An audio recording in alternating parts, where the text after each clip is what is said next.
Today I want to talk about old K-pop. But what do I mean by this? This is simply just K-pop prior to the fourth generation, as the fourth generation is what is heavily criticized when it comes to this topic. Yes, there has been a clear and obvious shift, and I'd like to discuss it.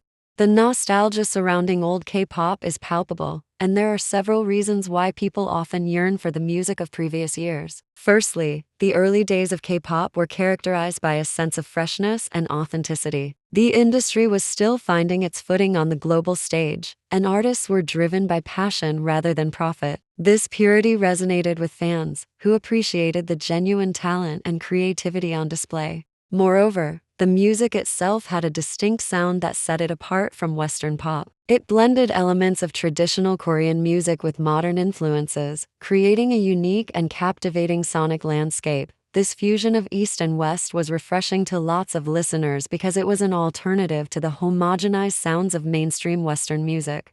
I find a lot of irony in the fact that Twice's old discography is always trending. The westernization of K-pop has unfortunately gotten to them too, but they have still held on to many older elements of Korean pop.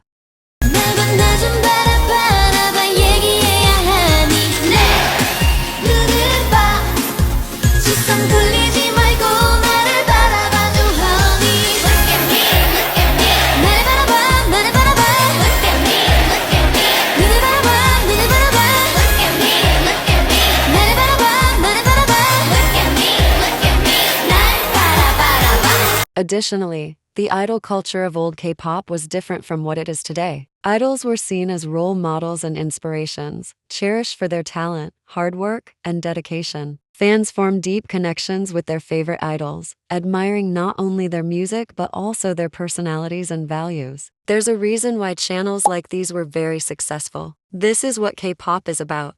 BTS in particular had such a heavy focus on their personality and group dynamics. They unintentionally pandered to both Korean and international armies. Because pop culture was heavily shifting to becoming a personality-based industry, their fans reflected it by creating channels designed to highlight the inner parts of them. Arguably, I'd say that this is primarily the reason for BTS's large-scale success. However, as K-pop gained popularity worldwide, it also became increasingly commercialized. The focus shifted from artistic expression to marketability, with entertainment companies prioritizing profit margins over creativity. This led to the rise of what some critics refer to as crony capitalism within the industry, where success is often determined more by connections and financial backing than by talent alone. K-pop has always been a capitalist nightmare, especially with their god-awful contracts, but it has currently reached an unprecedented level. Capitalism kills innovation. Take a look at BTS's music before and after hype.